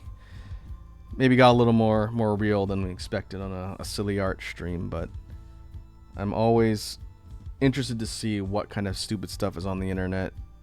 Because, you know, I'm not a young person, but I see all these young people essentially destroying their lives, whether it's doing things like Galaxy Gas, or doing things like a money glitch, or doing things like stealing a Kia because there's a security exploit and they're easy to carjack. Any number of viral things you see people doing for attention or clout on the internet, just, it's disheartening. But that's not everybody. It's just more people than you like to believe.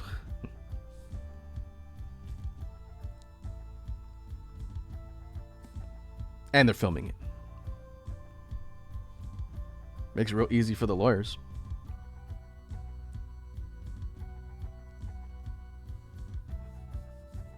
All right, so let's see.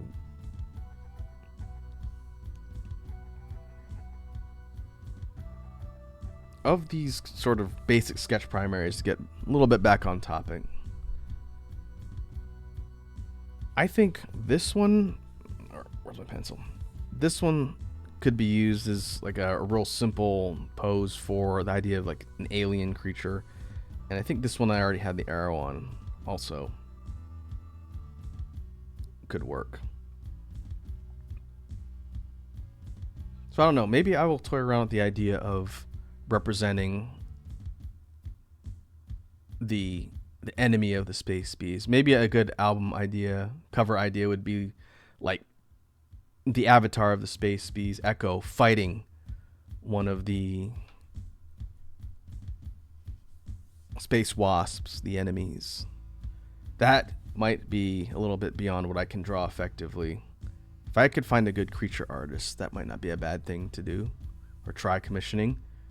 Another idea that I had would be like a kaiju fight in a city, like two big like creatures fighting it out, and you have one being like kind of like Mecha Godzilla but space bee form fighting some sort of other like actual alien monster. As a big fan of kaiju media, I think that would be fun. That could be an idea for a future project too. I have to think about how the album itself would be themed, but that might not be a bad thing for an electronic type release. We already did something similar with the Titanium Forest. That was more mecha. It was like a mecha inspired scene. But maybe we do something with kaiju.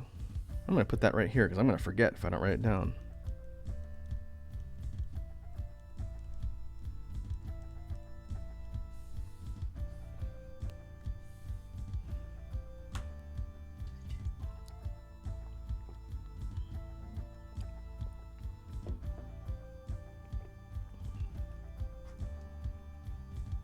All right.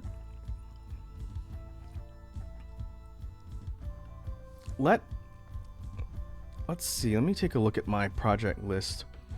Maybe we'll switch gears to work on something else for a little bit before we wrap up the stream. Let me see what I've been working on. We could go back to the Monster Hunter fusions. I do need to work on more of the sketches. Let's do that. Let's do that for maybe around 15 or so minutes before we get ready to wrap up.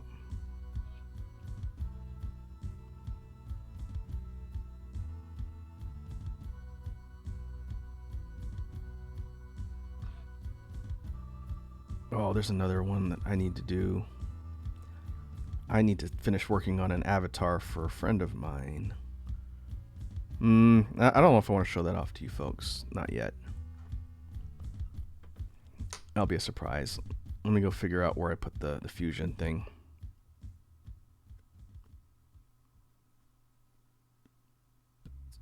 Ah, here it is.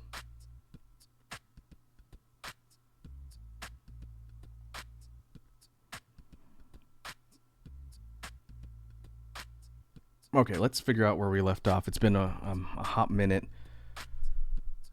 We were talking about the Monster Hunter fusions, and we were working on, this is the third fusion of 4, I believe. A real quick recap for folks who don't know what I'm talking about, since it's been, I think it's been like 3 weeks since we worked on this. We were looking at fusing some Monster Hunter creatures together, and I'm not going to put the whole diagram up since I have them on screen here, but we were looking at fusing. Let's put a new layer right there. 3 types. We had the Big Angry Pickle, Devil Joe. We had the Molten Leviathan, Agnactor. And we had the Angry Charging Desert Dwelling Diablos down here. Hey, Equestrian Alaskans here. What's up, Equestrian? How are you doing today? Welcome to the drawing stream. We just got through talking about some concepts for future Space Bee related things, and spent a little bit talking about stupid internet trends. If you want to see how that discussion went, check the VOD. Our takeaway was, don't do stupid internet things and ruin your life. Not recommended. But for this fusion project, we are going to need to fuse 2 at a time first. So what we've done on previous ones, and I'll go show the results of what we talked about so far.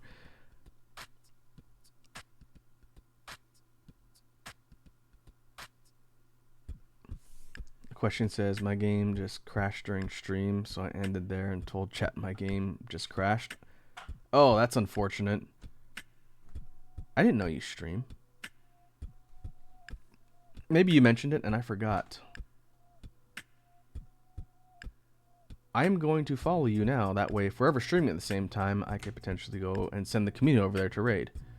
There you go.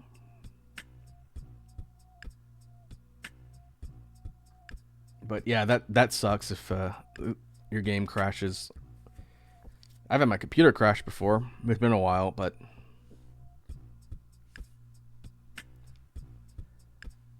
that is sometimes the way it goes. Security breach. I've never heard of security breach. Sounds like is that like a group task type game, or is it like a Lethal Company type game? All right. Let me quickly show what I'm talking about here. Oh, FNAF. I see. I know nothing about the FNAF games. Gotcha. Yeah, that would be quite an experience if I were to stream something like that. Lots of screaming. Okay, so first fusion, Devil Joe plus Agnactor. That is Agna Joe. Second fusion, Agnactor plus Diablos. We have Diactor. And then third one, which we were sketching out last, it looks like, was Devil Joe plus Diablos, which is Devilos, I think is the name.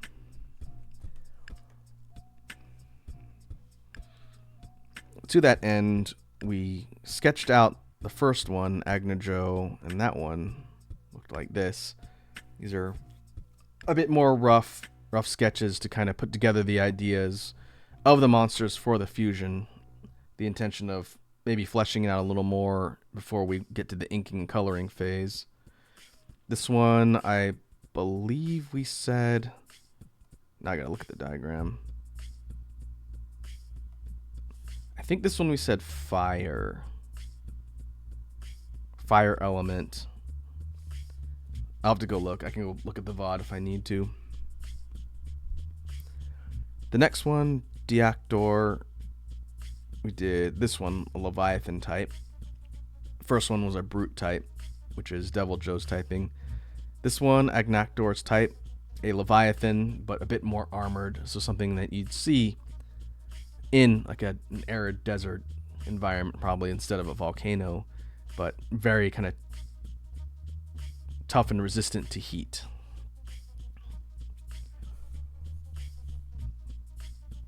And then the last one was here. So this one is a flying type wyvern that combines Devil Joe and Diablos. So it has wings, 2 sets of limbs, 2 wings, 2 legs, a quote-unquote standard wyvern body type. Everything in Monster Hunter is a wyvern. It's its like species classification. But flying wyverns specifically look kind of like this with Diablos.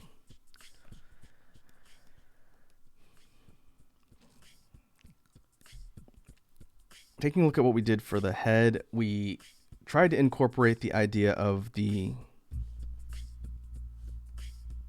frill.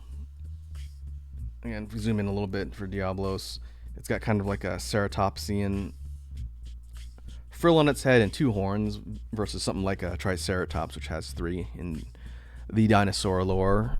Shout out to Lava King, our resident dinosaur expert.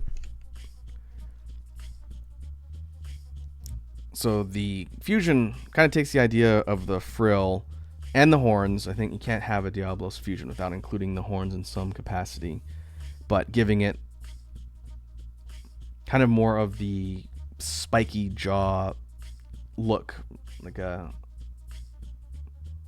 Tyrannosaurus type jaw like we see on Devil Joe was the idea there. Pose wise, again, we did this kind of by adapting the base render pose for Diablos to give us something to work with. I think it's got potential, but it needs to be reworked a little bit before we have something that we can actually start working on for a fully fleshed out sketch. The winged wyverns are a little bit tough because you have to deal with the wings either being folded or being kind of flared out. So maybe what we can talk about a little is just some potential alternates for a pose, and we can do it with like really simple shapes.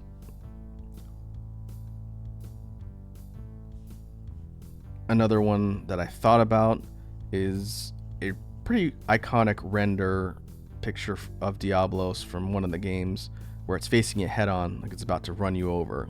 That's what it likes to do.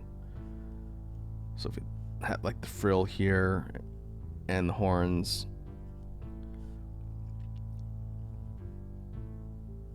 the arms kind of come out like this.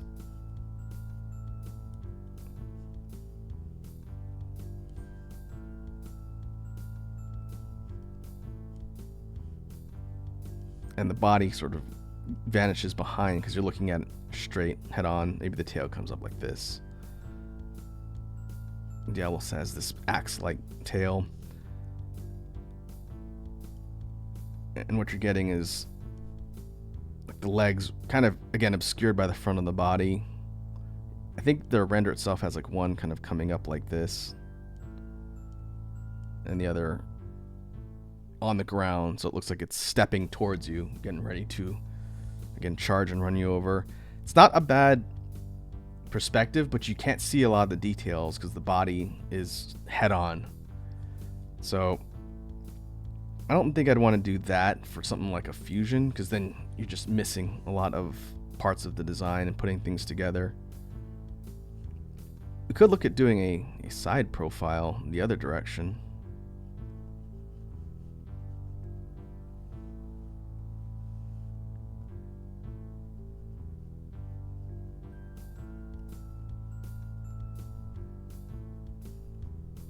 Side profile tends to be a lot more just concept sketch like because it's so neutral. But that's an option too. It gives us a lot more flexibility to capture a lot of details. We just have this sort of standing pose. A question asks, oh, fusing monster hunter creatures. Yep, that's the whole idea behind the series. We've done it before. If you want to see the very first iteration I did a couple years ago now, it's been a while. It's on the Discord under the art channel. You could see the ones we fused initially. It was such a long time ago. But it was a lot of fun coming up with ideas to put 3 monsters together. So we have 3 fusions, 2 at a time, and then 1 mega fusion at the end of each of the fused forms. So that's what we're doing here with these 3. And just kind of chipping away. I'll probably devote another upcoming drawing stream to working on this again. But I want to nail down a pose that I like for this third one, and then we can start actually sketching the details out.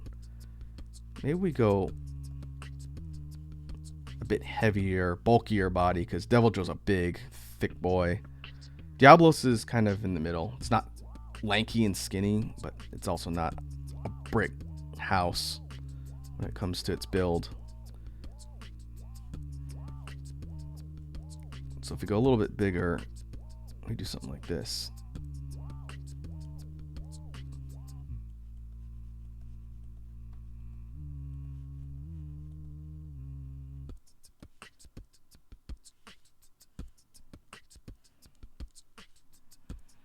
So we could also adapt its pose a bit more like a pseudo flying wyvern, where it does have the same body structure where it's got wing arms and 2 legs, but instead of being more like Diablos in its positioning, we could have it more grounded like a Tigrex. That's another possibility. But then it ceases to be kind of like a flying wyvern at that point, which is why I'm hesitant to do that. I think thematically it'd make more sense, because if you're looking for something like big, it's probably going to be less airborne and nimble, be more on the ground.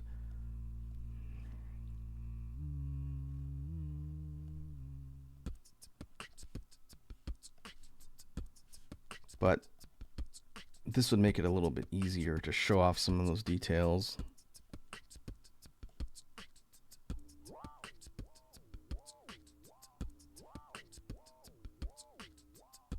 Hmm.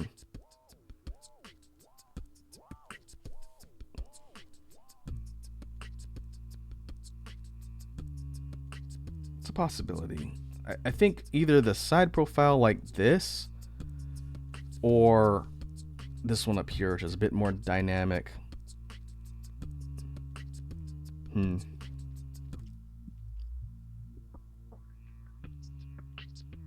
It's tough. This is the most difficult of the three, I think, to draw. Could also do something like this. We can go airborne.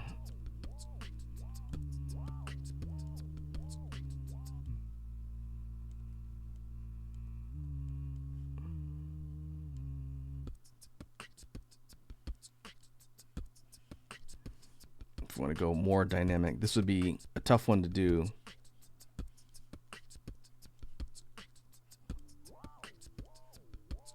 But we could do something like that where it's kind of flying in the air, either lifting off or gliding.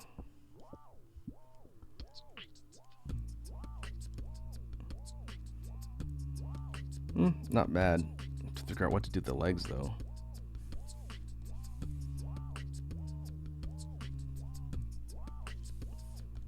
Maybe we go down here.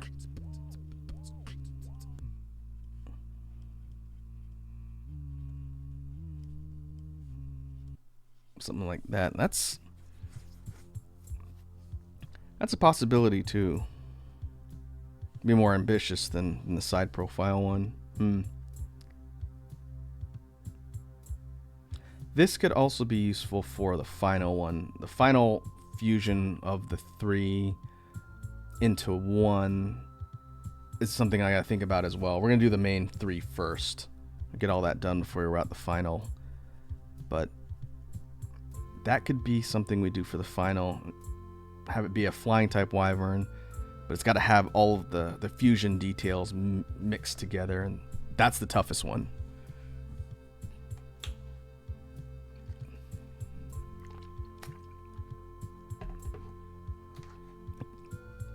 I can't remember if when we first kicked off this project earlier on, if we decided what the typing is going to be for the mega fusion at the end. So that's a possibility. Might be able to go flying type and use something like this to do kind of like a real epic flying pose. We'll see. I'll probably have to consult some actual dragon lore to see what people have done.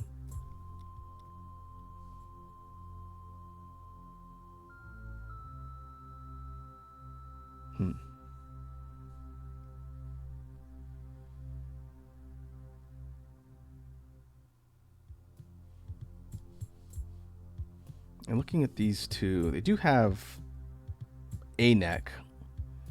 Devil Joe's got kind of a little bit longer, elongated neck. Not like a really long, like Brachiosaurus neck like that.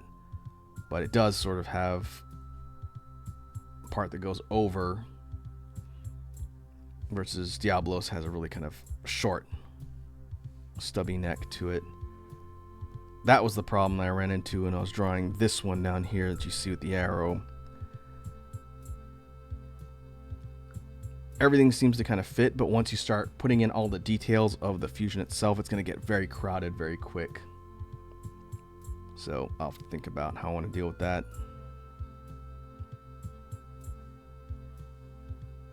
I don't know. What I'd like to do is have the base primary sketches done, so that if we do this as a main thing on stream, then we're doing the inking and the coloring, which is when a lot more of the details and the fun happens. The initial sketch stuff can be a bit tedious,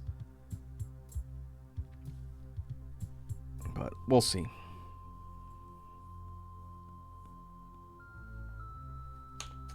So let's save our progress here. I think before we get too far into the weeds, we'll call it here for now. The main point was working on, get rid of you. Working on ideas for Space B related concepts, and I think we got some stuff we can work with for future release. So in that regard, we've accomplished what we set out to do at the start of the stream. And then coming up with more ideas for the Monster Hunter Fusion will be a focus for probably next time. We'll see.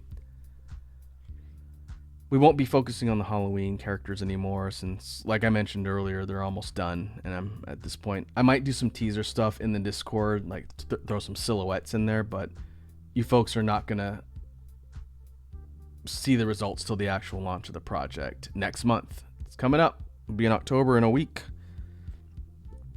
But in the meantime, let us go see who is online that we can raid before we wrap up today.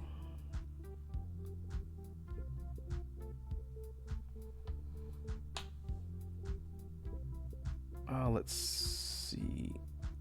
Oh, Matt's live. Oh, he's streaming on a Wednesday? Okay. I have not had a chance to raid Matt in a while. He and I aren't usually on at the same time. Let's go say hi to Mr. PJ Prolix. So let me go ahead and mute game audio, and we will go to outro. Okay, yeah, Matt's been live for about an hour. I didn't know that. Well, we will go ahead and say hi to Mr. Toxicure himself.